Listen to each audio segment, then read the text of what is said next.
talking about unlocking big data's potential, particularly focusing on businesses which are, I would rather say, traditional businesses, which have lots of legacy, like time-tested business model, and sometimes it's not that easy, especially when these are large corporations, to incorporate innovations in an efficient way. And we have quite some learnings on this from the past, I would say, 7 years of driving digital transformation. And this is, what I wanted to share with you. To give you a context of the perspective that I will be able to give to you is like these are those traditional businesses. Let me put it this way, where I worked at. These are basically consumer businesses, consumer goods manufacturing, retail, and lately, for the past 4 years, that small group, which is actually an oil company. So if one, then that's, I would say, really traditional. The second perspective which I wanted to share here is something which is in my, let's say, personal mission statement, is what I'm enthusiastic about, what drives me every day, is to use data and transform it into a tangible business impact, something which changes the way how the business is making decisions, how they operate. So I'm not going to talk a lot about technology and architecture context and all the legacy systems and all the problems with the legacy systems, but much more I'm going to focus on learnings related to how to drive effectively business impact with data. I guess not many of you is aware of MOL Group.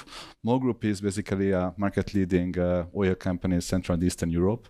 And the digital transformation initiative started like a good 7 years ago, focused particularly on the consumer services business unit. Consumer services in MOL Group means basically fuel retailing. As you see, the fuel retailing footprint of this company spans across 10 markets here in Central Eastern Europe. Like in 3 markets, we are market leaders. In other markets, we are typically number 2 or number 3 players. Back in 2018, the company decided to start a major investment into digital transformation of this consumer business unit. And that's when Digital Factory was brought to life with basically 2 overall or overarching objectives. One is to establish a fully digitized consumer loyalty program to drive direct-to-consumer and personalization initiatives. And the second one is to establish a widespread data platform. And this, the second one, the data organization, is what I'm leading since 2021. You see, basically, it builds on a central data warehouse. Presently, it includes around 4 billion transactional data points, which I would say is a quite big and also granular and broad data set. And that was actually my also personal motivation to join this company, because I felt that, well, it's a golden mine. And with that many data and that granularity, you can do lots of exciting things. Here you see kind of like the very high level of the services that we provide to the business using all our data. And then I also wanted to share, before I would jump actually into the actual learnings, and still it's the last slide of the context if you want, I also wanted to share this mission statement which we crafted with my team a little bit more than 2 years ago, highlighting that we really feel like we are pioneers. We are coming into an environment where this whole thing started 7 years ago as a greenfield investment. So you can guess that like the data maturity of the entire organization of the business has been, I would say, in fact, not at a not really advanced level. I would say even like coming from behind. And like being pioneers, it's sometimes not easy. Sometimes it's a bit of a roller coaster, but definitely it gives us a lot of opportunities to learn of how this whole thing can be done effectively. What do I mean by effectiveness? Effectiveness, I mean, is that we are able to generate tangible, measurable business impact with anything that we do. So these are the 3 main learnings that I wanted to share after kind of like maybe going a little bit too much in depth into the business concept. Into the context. The first thing is try to be patient. I guess those of you who have kids, I have one, but he's already 17, so quite much of a big guy. But I still remember that how impatient sometimes I felt when my little baby that time just kind of like started to crawl, and then when this guy is going to start to walk. I mean, it feels like weeks and months. It feels kind of like lots of time, but eventually it will come.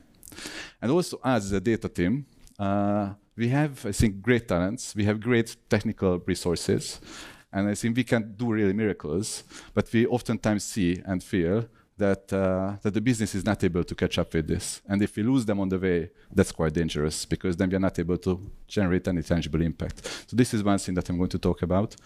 The second thing is the importance of having one specific tool which kind of changes the game, which touches the life of many people in the organization, and as a result shows that how powerful an actionable data solution can be in terms of changing their everyday working routine and delivery, and helping them to actually deliver better than before. There are certain ingredients that in my experience are important for such kind of breakthrough analytic solutions or tools to include or to possess. And this is what I'm going to also share briefly. And then the last point is probably also recognized or experienced in your own work when you work with data teams, is that they can be so proud, and rightly proud, of the models that they built. It's so accurate, it so nicely predicts what's going to happen in the future. But crafting a super accurate and efficient model is only one important, but it's only one element of the game. And what oftentimes data teams and also let's say, surrounding organizations miss is how important to provide an understandable, tangible narrative to all those big data models that we build, so that the business can also understand, absorb it, and move from kind of sometimes let's say rejection or to really embracing it and using it in their everyday work. And then a second aspect which here I also wanted to or will share is how important it is to try to provide the business with a clear, transparent tracking of the business impact of these analytics tools in production, because that will lead actually to real adoption and activation in the everyday work. So let me jump into the first one, which is about this, let's say, patience. Here, what I chose to do is that I mapped out our journey starting in 2018, in terms of what analytics capabilities and what data capabilities we started to build to the business. And I mapped it in this analytics maturity framework. I'm sure that many of you is familiar with this, but just to introduce very briefly, descriptive analytics is kind of like, let's say, the basic level. Is when we just kind of like bring data to usage, to consumption in the business, like dashboards. Here you see that as we started to build our data warehouse, started to expand its coverage across markets, started to expand its coverage in terms of data sources. We built dashboards, we built reports, self-service reports. Nice, but it still didn't say too much about what are the underlying drivers, what are the reasons of certain changes that they see in the business. It's great that it was at their fingertips every day. What happened yesterday with our, let's say, fuel sales, with our non-fuel sales, but why did that happen? And this is the diagnostic stage, right? When we are able to provide some insights and understanding of the underlying drivers of those very specific phenomena or trends that anyone can see at the descriptive level. And then as we move towards the more more mature stages of predictive and prescriptive analytics, which oftentimes involves AI, machine learning models, black box models, sorry. Those are really the, I would say, game changer applications. The idea is that the higher you go at analytics maturity, the higher the value, the business value that you can generate, but you need to get there. And this is exactly the message of this slide, is that I believe that, and that's because it's so sexy, right? To work on a predictive and prescriptive analytics, to work on machine learning models, to work on accurate and craft accurate predictive algorithms. That's something which typical data scientists and data teams love. That's the sexy part of the job, right? But if you do that too early, if you kind of like jump into those sexy things too early, then you lose the business. And exactly that's what happened to us as well. That there were quite, I guess, I would say, exciting initiatives to optimize our pricing, optimize our assortment. We crafted great models, but then the business simply did not believe that, or didn't have the confidence, let me put it this way, that which would trigger action, right? So we somehow lost them on the way. And then we changed our strategy. So okay, let's maybe refocus on the second level, on diagnostics level. let's try to go through this journey together with our business partners on understanding the whys behind kind of like behind the trends that we see in our data and behind the trends that we see in our business. So we started to craft tools which didn't yet involve any forecasting or any complex machine learning models, but instead it helps to really explain the whys, to provide insights for the everyday business. And that basically unlocked the opportunity to then move further in the analytics maturity. And immediately, kind of like I was saying, not immediately, but kind of like magically, the adoption of the more advanced models and tools that we started to build came much faster, because over the years it built up a trust in the business, trust in their data. Trust also in the data team, by the way, that we understand what we are doing and we understand the underlying business drivers. And still, diagnostics is actually very powerful. If we put quite some efforts into measuring the monetary impact of all those analytics initiatives and solutions that we build. And even still in last year, like 87% of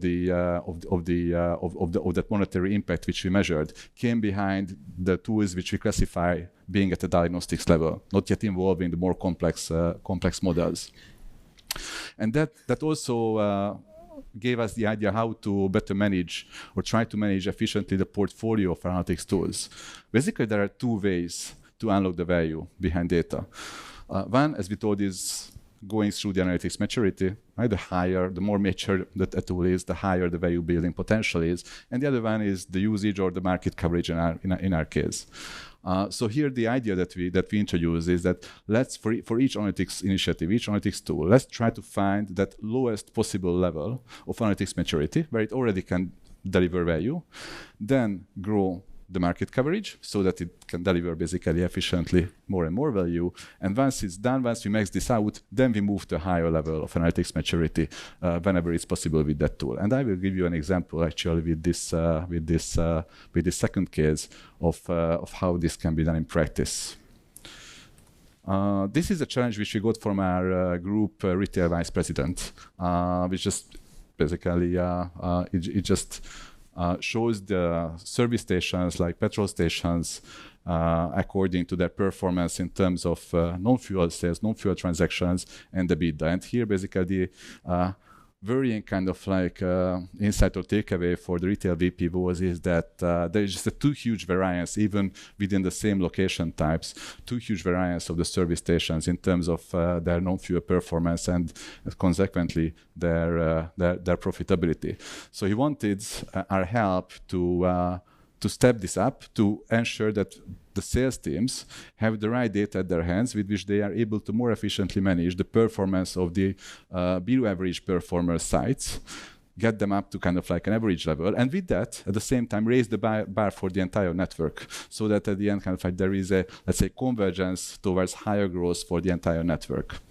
So the solution that we designed and we branded this Growth Navigator is a very simple tool. Again, it's a diagnostics level. You just load every past close business week, focused on very simple 6 sales KPIs like non-fuel sales, coffee sales, hot dog sales, which are super important in our service stations. Just to give you a few examples, they were able to see the progress throughout basically the week every day against their weekly business plan, which we broke down to them with a simple algorithm.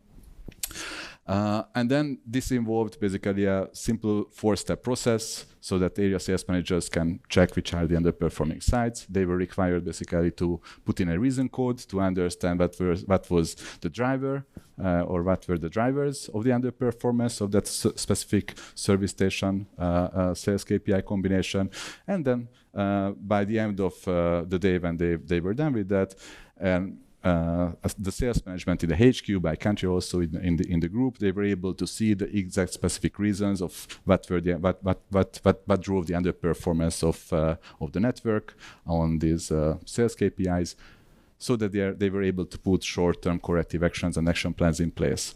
What was an interesting finding here is that when first we got this mandate from the top management, we only focused on 3 of these 4 steps. But then when we started to iterate further it with the actual users, like area sales reps, who are really working and should work with this data and this tool on the field, then we realized that we need to add a step 2, which is basically a simple few-click driver analysis. right? So that they are able to have a database idea of what drove those poor performances, so that they can add or provide the right reason code.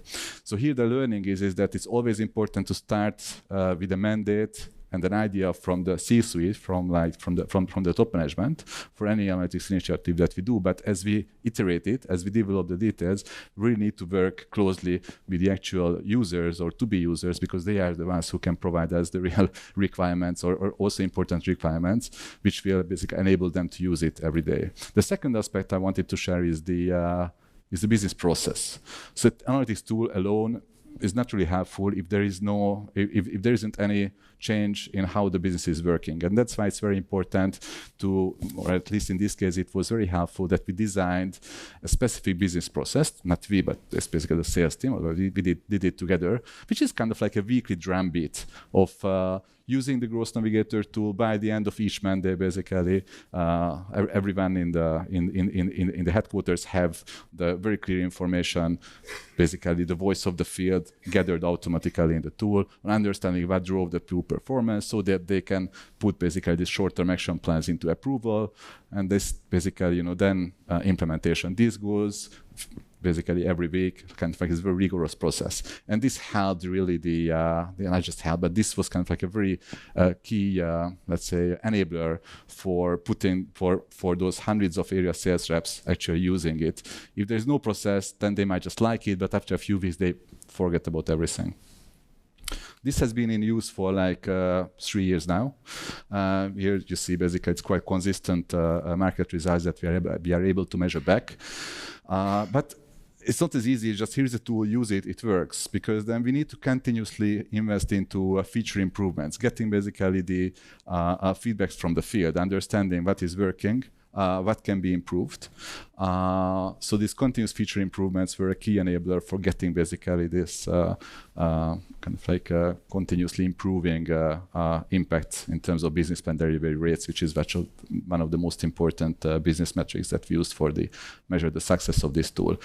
And by now, by almost being used for 3 years, we came to a point that now we are able to introduce a more advanced forecasting feature here. We will use a machine learning predictive model, so that this tool will turn from a backward-looking tool into a forward-looking tool. And in a couple of months from now, the area sales managers will change actually the working routine, so that they will start already giving basically or designing these short-term action plans to avoid the future gaps versus the business plan occur using our forecasting. But basically, in order to get there, we could have been there actually from a technical point of view already from 3 years ago. So we could have started with this forecasting feature already included in the initial product.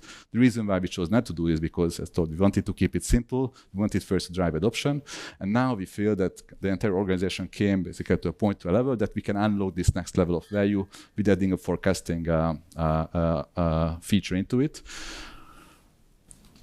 So summarizing all this, basically, I think these are the key kind of points about the key ingredients, let's say, that are needed to drive an analytics tool into successful adoption in the business. And the last point I wanted to share is about going beyond crafting efficient models. What else is needed, right, to get really this business adoption right? This is an example from another analytics tool that we are working on presently, which aims to optimize the workforce at the petrol stations. We have more than 20,000 people. We call them hosts, but these are basically the sales personnel on the petrol stations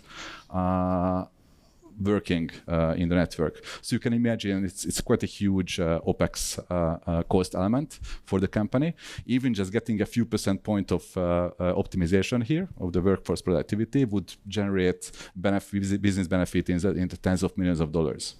So it's a very important initiative.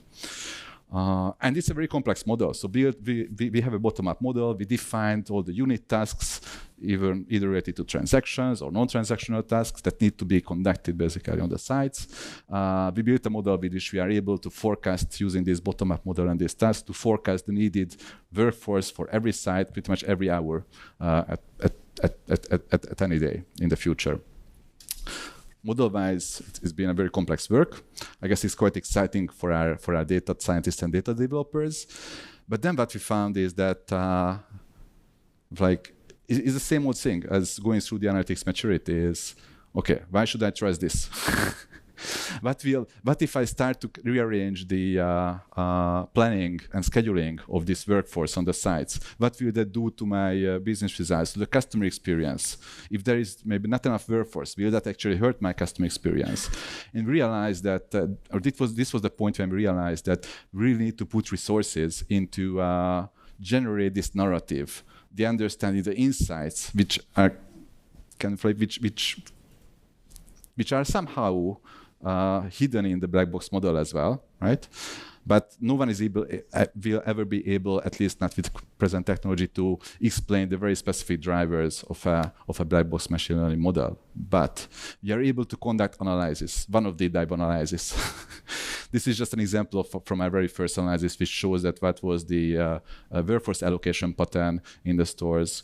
And then compared to that, what was basically, let's say, the utilization rate across the days and hours within the day. It just shows kind of like a very huge imbalance, right? And then due to reasons of confidentiality, I'm not able to share actually even much more insightful narratives or insights which we provided.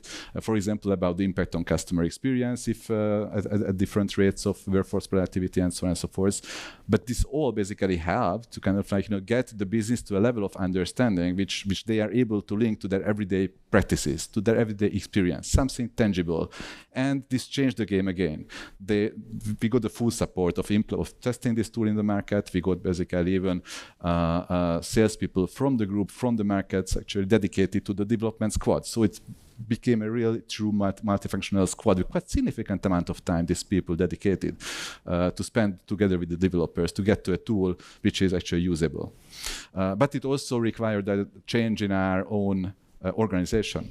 So we, for example, started to hire data analytics consultants who are not developers. They do not need to code, but they need to be excellent in conducting analysis, in presenting and engaging with the business. Also, we had to have and engage or convince our business partners to hire a product owner, like an analytics tools product owner on their side, who is able to help to kind of serve as a bridge in between my data team and the business teams, working again in the same squad. And we also changed the scope of the top management reviews. Whenever we told a lot about this tool, again, as told, it's quite huge size of prize. So you can guess that there was actually an involvement of the top management. But before, we oftentimes told that these are the features, that's how we develop, that's how we are standing against the roadmap. A little bit boring. But since a year, basically all this, we do that quarterly with, for example, the retail vice president included. What we do is that we really focus 80% of these meetings on the insights, on the outcomes of this one-off analysis, which really helps the adoption and the understanding of kind of like, what actually the application of this tool in the business is actually doing to the business and why. Another story, and this is the last one I wanted to share, is how to go beyond the model to drive adoption, is tracking the impact. We talked about hot dog earlier today, this morning at IKEA. I think, if I remember correctly, it was the cashiers who were in between the hot dogs and the customers at IKEA. In our case, it's actually the fluctuating demand. It's a very hugely fluctuating demand within the day. So we built a model. Again, it's an AI forecasting model to ensure that there's always the right amount of sausages available by type for sales at any time of the day. Great model, works quite accurately. We also built a quite nice architecture behind to be able to run basically this automated machine learning model upgrades week by week for 115 sites. So it's quite complex technology behind. But still, there was lots of concerns, right? But okay, great, but really this tool knows better than me, like a host that's selling hot dogs at the service stations, how many sausages to put on these heating rollers. And that's when we introduced basically a new model, like a simulation model, with which we were able to track if a given site actually followed the guidance coming out from this model. Did they place the right amount of sausages as basically suggested by the model or not. Why this was super helpful is that with this we were able to show the actual business impact. What happens when a site follows the model? What happens when a site does not follow the model? And it's quite huge, as you can see, quite huge impact on sales, right? To be honest, it was actually a little bit of an easy job because the model that we had to beat is the human practice, right? Which is typically not necessarily that kind of like, accurate. But also it helps to measure compliance. So now we start to measure compliance every day. And with that, the sales teams were able to put right initiatives in place to ensure that more and more the sites are compliant, meaning that they actually follow this. And it gives us great business results. So in summary, solid model is great, but not sufficient enough. We need to invest into providing narrative. We need to invest into tracking the business impact and to ensure that we are able to keep the business accountable of actually acting on all the solutions that we are delivering. I guess my time is up. And just to wrap up, basically, here are the 3 points, and then I will be very happy to continue kind of like sharing experiences during the roundtable.